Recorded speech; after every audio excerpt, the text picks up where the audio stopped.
Au cœur d'Abidjan, là où les tours luxueuses grattent le ciel et bordent la lagune scintillante, régnait une femme. Madame Dalla. Son nom seul suffisait à faire trembler le monde des affaires.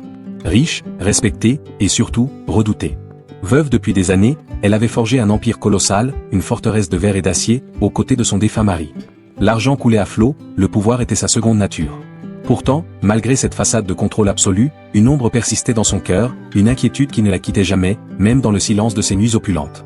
Cette ombre portait un nom, Kofi, son fils unique. Kofi avait grandi loin de tout ça, à l'abri des gratte-ciel et des sourires de façade. Il avait été élevé à l'étranger, protégé du danger, des faux amis et des pièges dorés que sa fortune familiale ne manquait pas d'attirer. Mais le temps était venu. Il devait rentrer à Abidjan, non pas en touriste, mais en héritier, pour prendre les rênes de l'empire Ndala. Pour sa mère, ce retour était à la fois une fierté immense et une source d'angoisse profonde. Elle connaissait sa ville par cœur. Elle savait que l'argent attirait l'amour, les opportunités, mais aussi les vautours, ceux qui tournent en rond, attendant la moindre faiblesse pour fondre sur leur proie. Et son fils, avec sa gentillesse et sa naïveté, était la proie parfaite.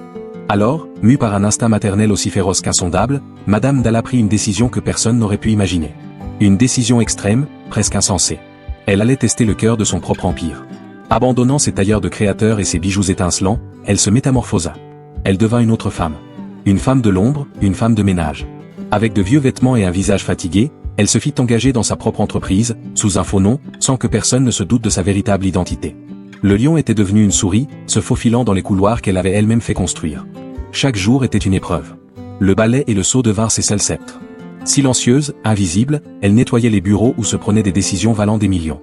Et chaque jour, le vernis de son monde parfait se craquelait un peu plus. Elle découvrait la vérité brute, celle qui se cache derrière les portes closes et les sourires polis. Elle voyait le mépris dans les yeux de ceux qui la bousculaient sans s'excuser. Elle entendait l'arrogance dans les voix de jeunes cadres qui la traitaient comme un meuble. Elle subissait les humiliations silencieuses, les regards condescendants, la cruelle indifférence de ceux qui profitaient de la richesse qu'elle avait créée. C'était une leçon amère, douloureuse. Mais au milieu de cette jungle d'égoïsme et de méchanceté, une lumière brillait. Une jeune employée, discrète, attira son attention. Elle s'appelait Aïcha. Contrairement aux autres, elle ne la regardait jamais de haut. Un bonjour le matin, un merci le soir, un simple sourire. Des gestes infimes, mais qui, dans cet environnement glacial, valaient tout l'or du monde. Aïcha était toujours respectueuse, toujours digne, toujours humaine. Madame Dalla l'observait de loin, le cœur serré, se demandant si son fils pourrait un jour rencontrer une âme aussi pure. Puis vint ce matin où tout bascula.